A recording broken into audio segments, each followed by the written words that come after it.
sweet friends, to the channel Frugal Money Saver. My name is Emmy, my husband is Paul. We're so happy you have joined us today.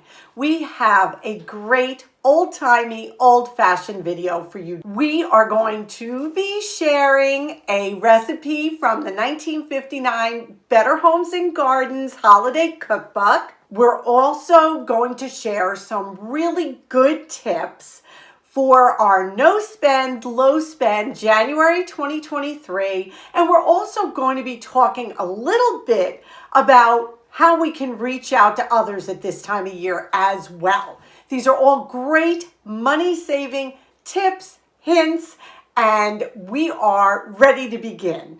Why do Paul and I live in that old-fashioned kind of state of mind? Well, because back then, money was tight. People didn't have the resources we have now, the financial opportunities we have now, the amount of places to shop and eat out we have now. We tend to visit bygone eras to get a lot of tips and hints to live simply and frugally in the year 2022 and 2023. So sit back, relax, and let us share this with you.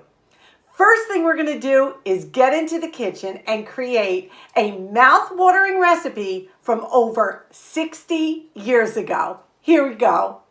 When I showed you this cookbook in our video the other day, you were all so excited for us to make a recipe.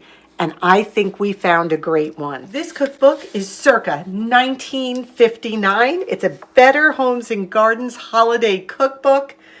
And we're going to be making holly hermits.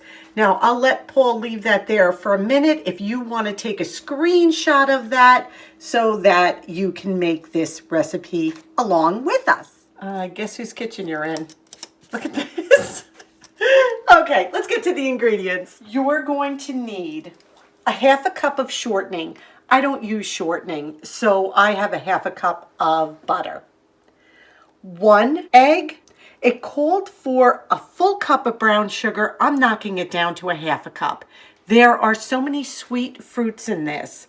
I think a half a cup will work wonderfully, but we will let you know. We're going to need 2 tablespoons of water, half a cup of raisins. Then over here, we have a half a teaspoon of baking soda, a 1/4 teaspoon of salt. Then it called for a half a teaspoon cinnamon, 1/4 teaspoon of nutmeg, and a 1/4 teaspoon of cloves. What I did was just put in 1 teaspoon of pumpkin pie spice. I have a half a cup of broken up walnuts. We're going to need 1½ cups of sifted flour. Then we're going to need 3/4 of a cup of holiday fruit. This is sweetened real fruit. It looks like this. You can find it in the supermarkets this time of year. So the first thing we're going to do is cream that stick of butter, which is a half a cup, and brown sugar. And we're going to cream this together. The butter and the sugar are creamed together, so I'm going to add the 1 egg and the 2 tablespoons of water. Mix this well now.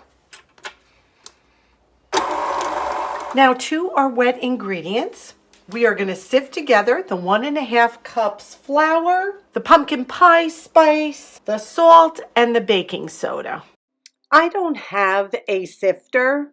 I just use a strainer and it works just as well. I just gently bang it on my hand and it works great.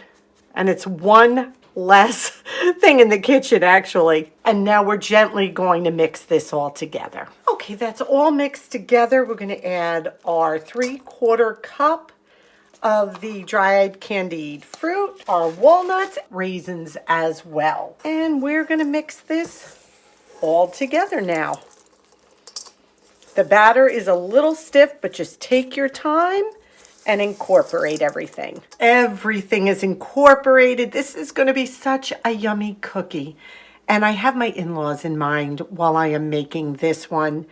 They love anything with this candied fruit. So this is going to be a nice addition to the Christmas meal we're sharing with them. Now you're going to either grease your cookie sheet or I'm using a baking mat. And we're just going to drop them by teaspoonfuls, and I've showed you this little gadget that one of my sweet viewers sent me. It's so wonderful. About 2 inches apart. I'm going to put these in a 375-degree Fahrenheit oven, preheated, and we're going to cook them for about 8 to 10 minutes. We'll keep an eye on them. These cooked for just about 10 minutes, and they are beautiful. The bottoms are perfect. Paul and I just tasted one off the other tray, and I'm going to tell you what we both said at the same time. Just needs a little bit more. A garnish. Yeah, just a garnish. Maybe a little lettuce. No, I'm kidding. How good are they? Oh, they're delicious. Yeah, very light, delicious cookie. A kind of an old-fashioned, just homemade baked good. Paul and I discussed it, and we think these cookies need a little bit of icing. So what we're going to do is just make a simple orange glaze to go over them. So easy. I've got about a cup of powdered sugar here. And then what I'm going to do is just grate a little bit of orange zest. And when you're grating zest, never go down to the white because that'll just be super bitter. I did wash this thoroughly, by the way. Let's see how much we have in here. This is a great little gadget. Paul got this for me. Ooh, that looks about right. I'm going to squeeze about 3 to 4 tablespoons of fresh orange juice into here. You may need to add a little bit more until it is a thin enough consistency. Keep mixing it. Whatever consistency you like, that's how much liquid you're going to add. But I wanted it to be just like this so I can drizzle it over the cookies. Just a little extra flavor. This looks beautiful. Now I put a cutting mat underneath the cookies so that this little bit of drizzle doesn't get all over my counter. And when you mix it, just make sure you mix it so that that sugar is dissolved.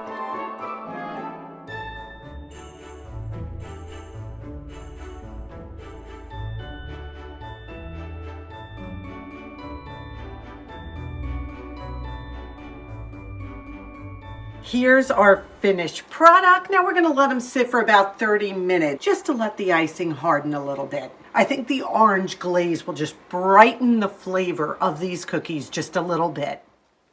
Adding the orange glaze on top, that was what it needed. It was a lovely cookie to have with a cup of tea or a cup of coffee.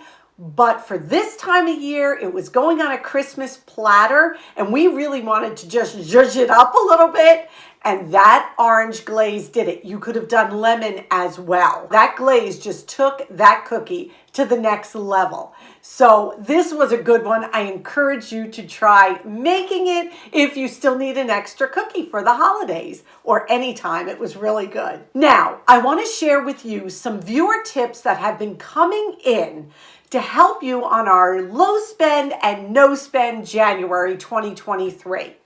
You all are the best, and soon as I posted this, you all were jumping on board with us, and I am so pleased about that. One viewer suggested I make a playlist of all my previous no and low spend January videos and put them together in a playlist, and I'm going to do just that because last year was the first year we had done a how to prep for no spend January. So I'm going to pull that out of the archives and a whole bunch of other ones. So hopefully they'll be encouraging. Last year I decided that you all needed a little prep video. So we put that video out in mid-December of last year so that at least you would be prepared on what to do. I will make a playlist of all those videos. We hope they prove helpful. I also want to emphasize food is a necessary purchase. So please don't run out your freezer, your pantry, things like that saying this is a low and no spend.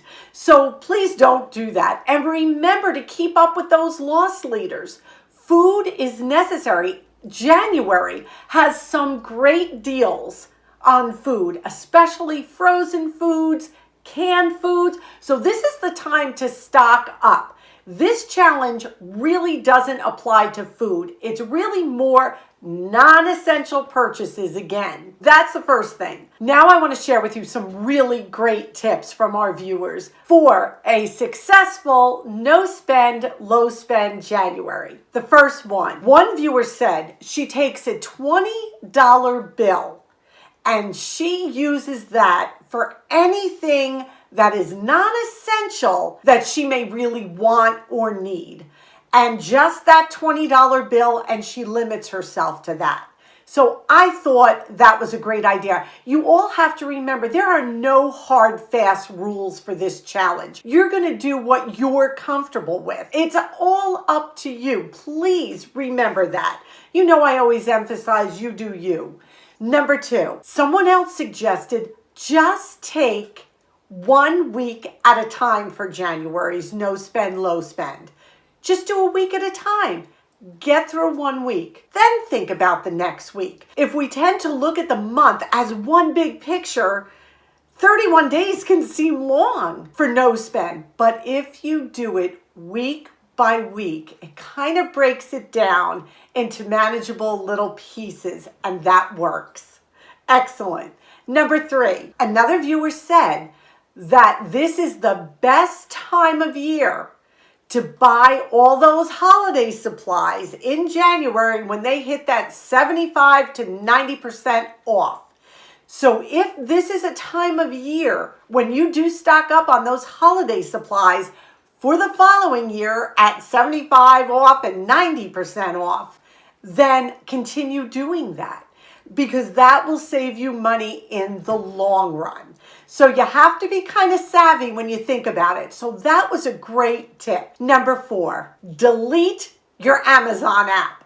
It is so funny because over and over again, so many of the comments come in saying Amazon is their nemesis. Amazon is a downfall for so many people, us included. I'm not going to lie. We struggle with Amazon because it's easy, it's convenient, and let's face it, they pretty much have anything you could want or need.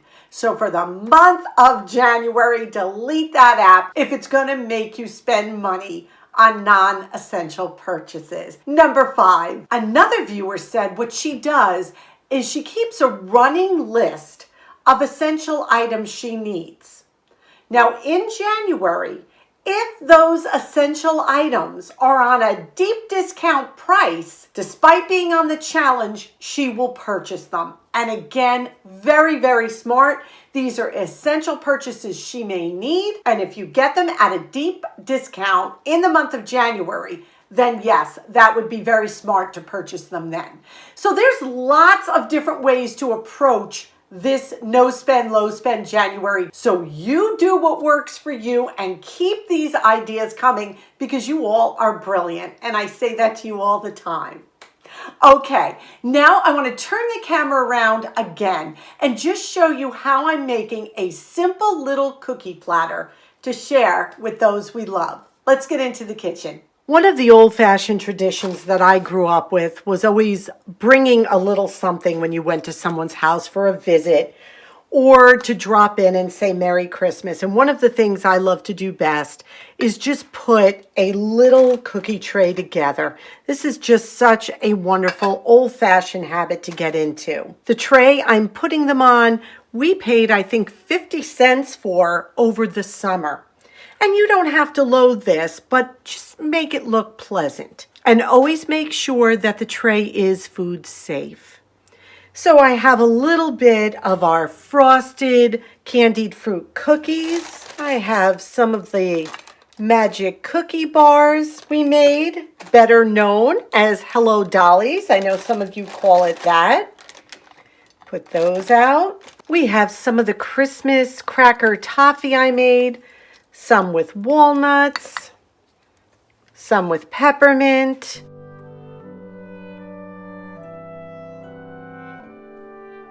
Look at how beautiful. And then for the finishing touch, I just take some of the candied walnuts I make and I sprinkle them around.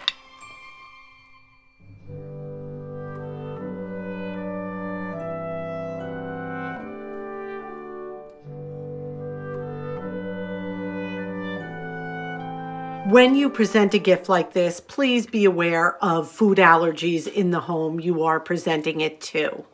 So this is just something lovely to share and bless someone with. Super easy, old-fashioned custom of saying, thank you, I appreciate you. As you saw, we pick up those little food-safe trays throughout the year at tag sales and thrift sales.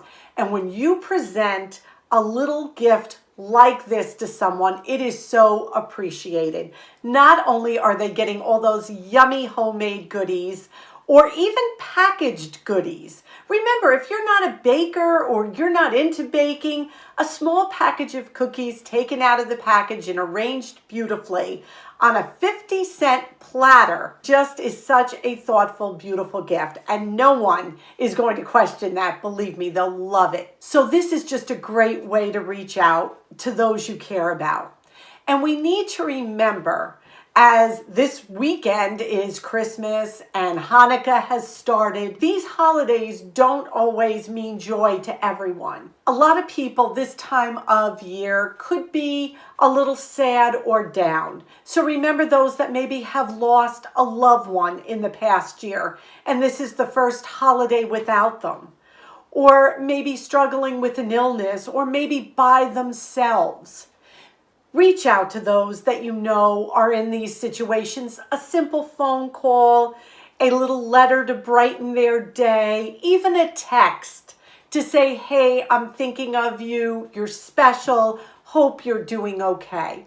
Let's try to be conscious of those around us who may not be so filled with joy at this time of year. Just a gentle reminder, we can all help to make this world just a little better and a little brighter.